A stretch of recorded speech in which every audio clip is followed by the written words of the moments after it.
Okay friends, previous வீடியோவில் வந்து நம்ம ப்ரிலிம்ஸ் சிவில் சர்வீஸ் 2024 இருந்த அந்த பேப்பர் பார்த்துட்ருக்கோம் ஏ சீரீஸில். ஸோ 3 வீடியோஸ் 10 கொஷின்ஸ் தான் பார்த்துட்ருக்கோம். ஸோ எப்படின்னா, இந்த கொஷின் பேப்பர் சால்வ் பண்ணுறீங்கன்னா நெக்ஸ்ட் இயருக்கு இது வந்து இதனுடைய யூட்டிலிட்டி என்ன, அந்த ஆங்கிளில் தான் நீங்கள் சால்வ் பண்ணணும். சும்மா வந்து 100 கொஷின்ஸுக்கு 100 கொஷின்ஸ் ஆன்சர் மட்டும் டிக் பண்ணிட்டு போயிடுறேன் அப்படிலாம் இருக்கக்கூடாது. Analytical and critical point of வியூவில் வந்து இதை அணுகணும் ஆக்சுவலாக. ஃபார் எக்ஸாம்பிள் நான் சொல்கிறேன் அது எப்படி அணுகணுன்ட்டு. ஸோ நெக்ஸ்ட் கொஷின் பார்ப்போம். Question number 31. With reference to radio isotope thermoelectric generators RTGs, consider the following statements. RTGs are miniature fission reactors. Yes.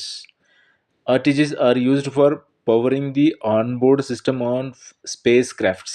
So இது வந்து ஏன் இந்த கொஷின் கேட்டிருக்காங்கன்னா, இந்த ஸ்பேஸ் கிராஃப்ட்ஸில் வந்து இந்த இன்டர்நேஷ்னல் ஸ்பேஸ் ஸ்டேஷனில் வந்து ஆஸ்ட்ரோனட்லாம் சிக்கியிருக்காங்க. அதனுடைய ரிலேட்டடாக அங்கே பவர் ஜென்ரேஷன் வந்து ஃபெயிலியராக இருக்கலாம். ஸோ அது ரிலேட்டடாக இந்த கொஷின்ஸ் ஆக்சுவலாக. So RTGs are used for powering the onboard system spacecrafts. Yes. RTGs can use plutonium-238, which is a byproduct of weapons development. Yes.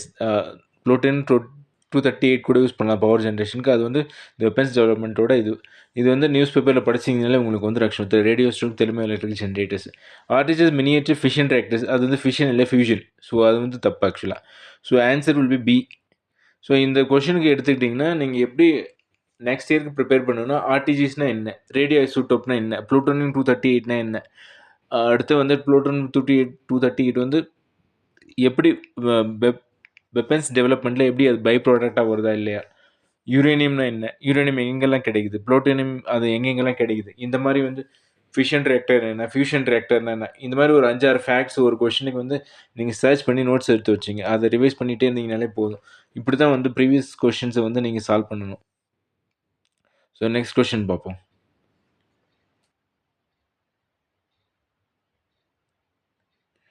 So question number 32. Statement 1 என்ன கொடுத்துருக்காங்க, கெயின் stars live much longer than dwarf stars. அப்படின்னு என்ன சொல்கிறாங்க, பெரிய star வந்து draft ஸ்டாரோட longer life இருக்குன்னு சொல்கிறாங்க. கம்பேர்ட் டு டிராஃப்ட் ஸ்டார்ஸ், கெயின் stars have a greater rate of nuclear reactions. So it seems the first option is the wrong. கெயின் star இதெல்லாம் வந்து நீங்கள் இந்த நாசா வெப்சைட்டு, இஸ்ரோ வெப்சைட் சொல்லியிருந்தோம், அதை சர்ச் பண்ணிங்கனாலே இதுக்கு ஆன்சர் கிடைச்சிரும். ஸோ சோர்ஸும் எங்கேருந்து எடுக்காங்கன்னு பார்க்கணும் ஆக்சுவலாக. Okay. So statement 2 is incorrect, 1 is incorrect and statement 2 is correct. So this will be the answer. Then question number 32 பாப்போம்.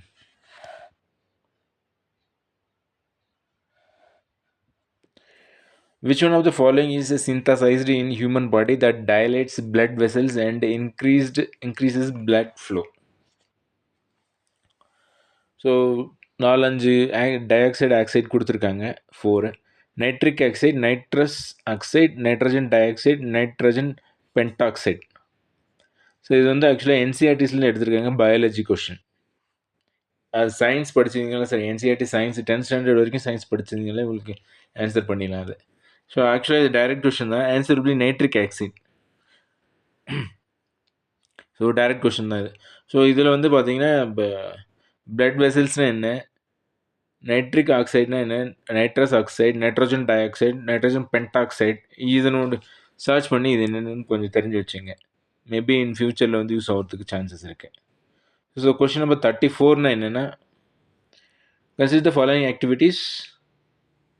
Identification narcotics on passengers at airport or aircraft.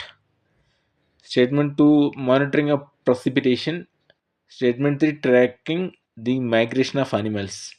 In how many of the above activities can the radars be used? Actually இது எல்லாத்துக்குமே use பண்ணலாம். இது general common sense தான் ஆக்சுவலாக.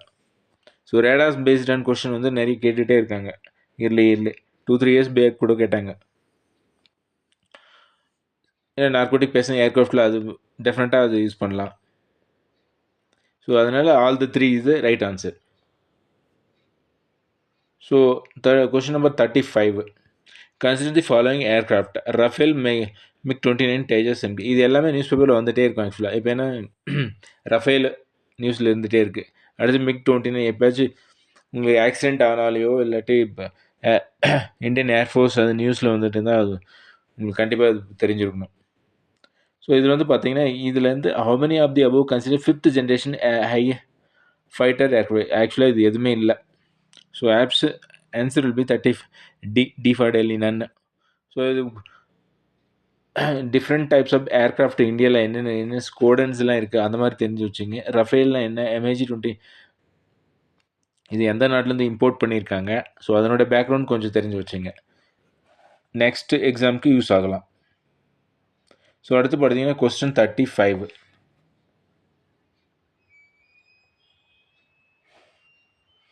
Question 36. Which one of the following are hydrogels used? எதில் வந்து ஹைட்ரோஜெல்ஸ் use பண்ணுறாங்கன்னு கேட்குறாங்க. Controlled drug delivery in patients.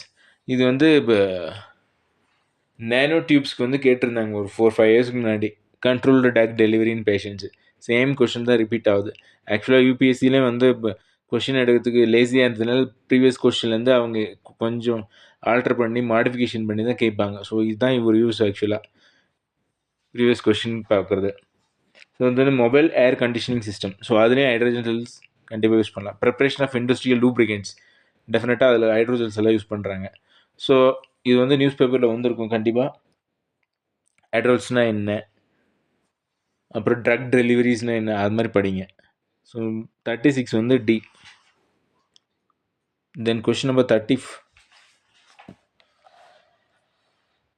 37 என்ன கேட்குறாங்கன்னா which one of the following is the exhaust pipe emission from fuel cell. So fuel cell ஆக்சுவலாக அந்த ஒரு 10 இயர்ஸாக இப்படி கேட்டுட்ருக்காங்க. ஃப்ரம் 2015, 14, 16 கண்டினியூஸாக ஒரு 4-5 இயர்ஸ், ஒரு வித்தின் 10 இயர்ஸில் ஒரு 5 to 6 இயர்ஸ் கேட்டாங்க ஃபியூல் செல்ஸ்னால் என்னென்ட்டு அப்படின்ட்டு. So which one of the following is exhaust pipe emission from fuel cell electric vehicles powered by hydrogen. So அதனுடைய எக்ஸாஸ்டில் பைப்பில் என்ன வரப்போகுது அப்படின்னு கேட்குறாங்க. 37க்கு அது பார்த்தீங்கன்னா வாட்டர் வேப்பர் தான். ஏன்னா இந்த டை-ஆக்சைடு, ஆக்சிஜன் அதெல்லாம் எதுவும் இல்லை. So question number 38. ரீசன்ட்லி தி term pumped storage hydro power. இதுவும் வந்து மெயின்ஸ்லேயே கேட்டாங்க ஒரு 1 இயர் ஆக்சுவலாக. 2020க்கு முன்னாடி ஏதோ ஒரு வருஷத்தில் 16 or 17 pumped storage hydro power is actually and appropriately discussed in the context of which of the following? Irrigation of trapped terrace அதுவும் இல்லை. Long duration energy storage rain water harvesting. ஆக்சுவலாக long duration energy storage system இது வந்து இப்போ டேமுக்கெல்லாம் use பண்ணாங்க இது. So it's very very simple question. அடுத்து பார்த்தீங்க membrane bioreactors are often used in the context of waste water treatment technology. பயோரியாக்டர்ஸ்லாம் இதில் வருது, வேஸ்ட் வாட்டர் ட்ரீட்மெண்ட்டில் தான் வருது. So answer will be D. Then question number 40. With reference to the, இது எல்லாத்துக்கும் தெரிஞ்சு வச்சுங்க ஆக்சுவலாக. இந்த இதில் வந்து பார்த்தீங்கன்னா கொஷின் நம்பர் 13 மெம்பரேன் பயோரியாக்டர்ஸ்னால் என்ன, அசிஸ்டட் ரீப்ரொடக்டிவ் டெக்னாலஜிஸ் என்ன, ட்ரக் டெலிவரிஸ் நேனோ டெக்னாலஜிஸ் என்ன, வேக்சின் ப்ரொடக்ஷன் டெக்னாலஜிஸ் என்ன, வாஸ்ட் வாட்டர் ட்ரீட்மெண்ட் டெக்னாலஜி, இதெல்லாம் வந்து டிஃப்ரெண்ட் நீங்கள் சர்ச் பண்ணி தெரிஞ்சு வச்சிங்கன்னா நோட்ஸ் எடுத்து வச்சுக்கணும். So question number 40. With reference to the Indian economy collateral borrowing and lending obligations are in the instruments of money market. இது டைரக்ட் ஆன்சர் தான் ஆக்சுவலாக. ஃபாரெக்ஸ் மார்க்கெட் சான்ஸே இல்லை, ஸ்டாக் மார்க்கெட் அதுக்கும் இல்லை, பாண்டு மார்க்கெட்டும் இல்லை. ஸோ கொலேட்ரல் பாண்டு லெண்டிங் வந்து money market தான். ஸோ மணி மார்க்கெட் தான் கரெக்ட் ஆன்சர். ஸோ இப்படி தான். அப்புறம் இந்த கொஷின்லேருந்து என்ன பண்ணணும் நீங்கள், பாண்ட் மார்க்கெட்னா என்ன, ஃபாரெக்ஸ் மார்க்கெட்னா என்ன, மணி மார்க்கெட்னா என்ன, ஸ்டாக் மார்க்கெட்னா என்ன, இதுலேருந்து ஒரு ஆஃப் பேஜ் வந்து நோட்ஸ் எடுத்து வச்சுங்க எந்தெந்த நாட்டில் இருக்க, இந்தியாவில் என்னென்ன அப்படின்ட்டு. ஸோ நெக்ஸ்ட்டு கொஷின்ஸ் வந்து நெக்ஸ்ட் வீடியோவில் பார்ப்போம். தேங்க்யூ.